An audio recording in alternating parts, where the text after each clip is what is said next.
ओम श्री साईनाथाय नमः। प्रिय साईं भक्तों, आज मैं आपके समक्ष श्री साईं सचित्र अध्याय 15 का पाठ करने जा रही हूँ। जो भी साईं भक्त पूरी श्रद्धा भाव से इस अध्याय को सुनेगा, बाबा का आशीर्वाद हमेशा उस पर बना रहेगा। मैं अपने देवा साईनाथ से यही प्रार्थना करती हूँ कि बाबा कृपा दृष्टि बनाए रखना, श्रद्धा की लाज रखना। जाने अनजाने में अगर कोई भूल चूक हो जाए तो बाबा क्षमा करना। अध्याय 15। काका महाजनी को जाने की आज्ञा। एक बार काका महाजनी बंबई से शिरडी पहुंचे। उनका विचार एक सप्ताह ठहरने को और गोकुल अष्टमी उत्सव में शामिल होने को था। दर्शन करने के बाद बाबा ने उनसे पूछा, तुम कब वापस जाओगे? उन्हें बाबा के इस प्रश्न पर आश्चर्य सा हुआ।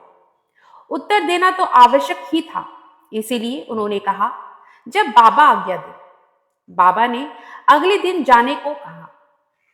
बाबा के शब्द कानून थे, जिनका पालन करना नितांत आवश्यक था। काका महाजनी ने तुरंत ही प्रस्थान किया।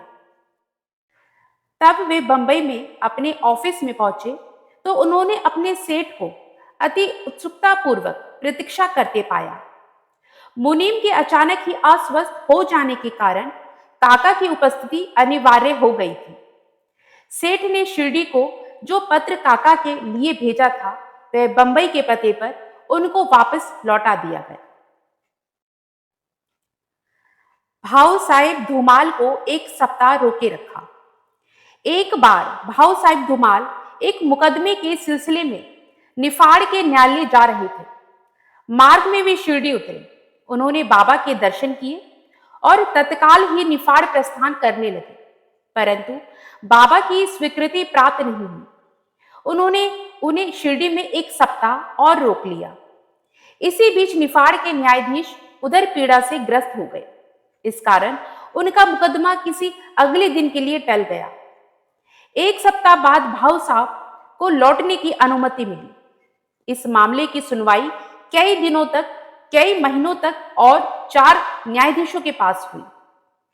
फलस्वरूप धूमाल ने मुकदमे में सफलता प्राप्त की और उनका मुवक्किल मामले में बरी हो गया। श्रीमती निमोड़कर की कथा। श्री नाना साहेब निमोड़कर, जो निमोड़ के निवासी और अवैतनिक न्यायाधीश थे, शिरडी में अपनी पत्नी के साथ ठहरे थे। एक बार उनका पुत्र बेलापुर में रोग से पीड़ित हो गया। तब उनकी माता ने वहां जाकर अपने पुत्र और अन्य संबंधियों से मिलने तथा कुछ दिन वहीं व्यतीत करने का निश्चय किया, परंतु श्री नाना साहिब ने दूसरे दिन ही उन्हें लौट आने को कहा। वे असमंजस में पड़ गई कि अब क्या करना चाहिए, परंतु बाबा ने सहायता की। शिरडी से प्रस्थान करने के पूर्व वे बाबा के पास गई। बाबा साठेवाड़ा के समीप नाना साहेब और अन्य लोगों के साथ खड़े हुए थे। उन्होंने जाकर चरण वंदना की और प्रस्थान करने की अनुमति मांगी। बाबा ने उससे कहा, शीघ्र जाओ, घबराओ नहीं। शांत चित्त से बेलापुर में 4 दिन सुखपूर्वक रहकर सब संबंधियों से मिलो और तब शिरडी आ जाना। बाबा के शब्द कितने सामयिक थे।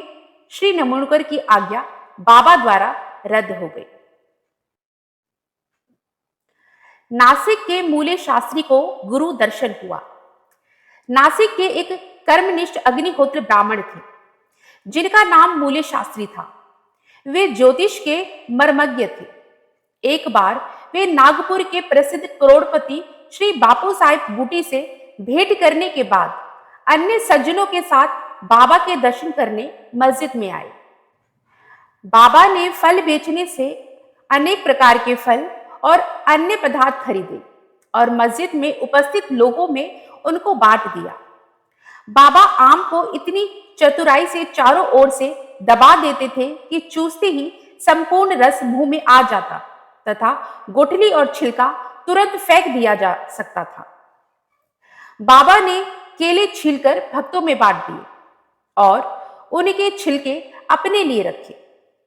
हस्तरेखा विशारद होने के नाते मूले शास्त्री ने बाबा के हाथ को देखने की प्रार्थना की, परंतु बाबा ने उसकी प्रार्थना पर कोई ध्यान न देकर उन्हें 4 केले दिए।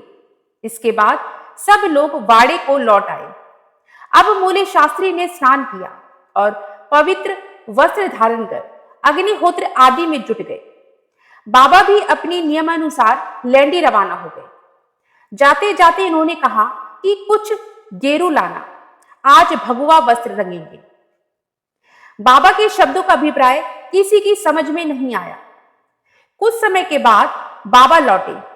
अब मध्याह्न बेला की आरती की तैयारी आरंभ हो गई थी। बापू साहेब जोग ने मूले से आरती में साथ करने के लिए पूछा। उन्होंने उत्तर दिया कि वे संध्या समय बाबा के दर्शनों को जाएंगे। तब जोग अकेले ही चले गए। बाबा के आसन ग्रहण करते ही भक्त लोगों ने उनकी पूजा की। अब आरती आरंभ हो गई। बाबा ने कहा, उस नए ब्राह्मण से कुछ दक्षिणा लाओ। बूटी स्वयं दक्षिणा लेने गए और उन्होंने बाबा का संदेश मूले शास्त्री को सुनाया। वे बुरी तरह घबरा गए। वे सोचने लगे कि मैं तो एक अग्निहोत्र ब्राह्मण हूं, फिर मुझे दक्षिणा देना क्या उचित है? माना कि बाबा महान संत हैं, परंतु मैं तो उनका शिष्य नहीं हूं। फिर भी उन्होंने सोचा कि जब बाबा सरीखे महान संत दक्षिणा मांग रहे हैं और बूटी सरीखे एक करोड़पति लेने को आए हैं, तो वे अवहेलना कैसे कर सकते हैं? इसीलिए वे तुरंत बूटी के साथ मस्जिद गए। वे अपने को शुद्ध और पवित्र तथा मस्जिद को अपवित्र जानकर कुछ दूर खड़े हो गए और दूर से ही हाथ जोड़कर उन्होंने बाबा को ऊपर से पुष्प फेंके। एकाएक उन्होंने देखा कि बाबा के आसन पर उनके कैलाशवासी गुरु घोलप स्वामी विराजमान है। अपने गुरु को वहां देखकर उन्हें महान आश्चर्य हुआ। कुछ समय तक उनके मुंह से एक भी शब्द ना निकला। उन्होंने अपने को चिकोटी ली और पुनः विचार किया, परंतु वे निर्णय न कर सके कि कैलाशवासी गुरु घोलप स्वामी मस्जिद में कैसे आ पहुंचे। फिर सब संदेह दूर करके वे आगे बढ़े और गुरु के चरणों पर गिरकर हाथ जोड़कर स्तुति करने लगे। दूसरे भक्त तो बाबा की आरती गा रहे थे, परंतु मूले शास्त्री अपने गुरु के नाम का ही जय घोष कर रहे थे। फिर सब जाति पाति का अहंकार तथा पवित्रता और अपवित्रता की कल्पना त्याग कर वे गुरु के श्री चरणों पर पुनः गिरे।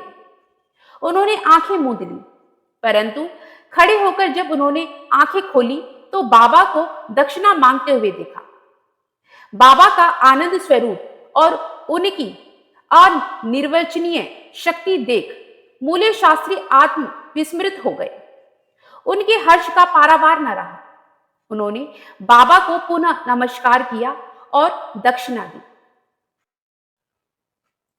डॉक्टर के लिए साईं श्री राम बने। एक बार एक मामलतदार अपने डॉक्टर मित्र के साथ शिरडी पधारे। डॉक्टर का कहना था कि मेरे इष्ट तो भगवान श्री राम है, मैं किसी यवन को क्यों शीश झुकाऊं? अतः वे शिरडी जाने में असहमत थे। मामलतदार ने समझाया कि तुम्हें नमन करने को कोई बाध्य न करेगा और न ही कोई तुम्हें ऐसा करने को कहेगा, अतः मेरे साथ चलो, आनंद रहेगा। वे शिरडी पहुंचे और बाबा के दर्शन को गए, परंतु डॉक्टर को ही सबसे आगे जाते देख और बाबा की प्रथम चरण वंदना करते देख सबको आश्चर्य हुआ। लोगों ने डॉक्टर से अपना निश्चय बदलने और इस भांति एक यवन को दंडवत करने का कारण पूछा, तो डॉक्टर ने बतलाया कि बाबा के स्थान पर उन्हें अपने प्रिय इष्ट देव श्री राम के दर्शन हुए और इसीलिए उन्होंने नमस्कार किया। जब वे ऐसा कह रहे थे तभी उन्हें साईं बाबा का रूप पुनः दिखने लगा। वे आश्चर्यचकित होकर बोले, क्या यह स्वप्न है? ये यवन कैसे हो सकते हैं? अरे अरे, यह तो पूर्ण योग अवतार है। दूसरे दिन से उन्होंने उपवास करना प्रारंभ कर दिया। उन्होंने प्रतिज्ञा की कि जब तक बाबा स्वयं बुलाकर आशीर्वाद नहीं देंगे तब तक मस्जिद में कदापि न जाऊंगा। इस प्रकार दिन रात व्यतीत हो गए। चौथे दिन उनका एक इष्ट मित्र खानदेश से शिरडी आया। वे दोनों मस्जिद में बाबा के दर्शन करने गए। नमस्कार के बाद बाबा ने डॉक्टर से पूछा, आपको बुलाने का कष्ट किसने किया? आप यहां कैसे पधारे? यह प्रश्न सुनकर डॉक्टर द्रवित हो गए और उसी रात्रि को बाबा ने उन पर कृपा की। डॉक्टर को निद्रा में ही परमानंद का अनुभव हुआ। वे अपने शहर लौट आए, तो भी उन्हें 15 दिनों तक वैसा ही अनुभव होता रहा। इस प्रकार उनकी साईं भक्ति कई गुना बढ़ गई। अनंत कोटि ब्रह्मांड नायक राजाधिराज योगीराज परब्रह्म श्री सच्चिदानंद सद्गुरु साईनाथ महाराज की जय। ओम साई राम, जय जय साई राम।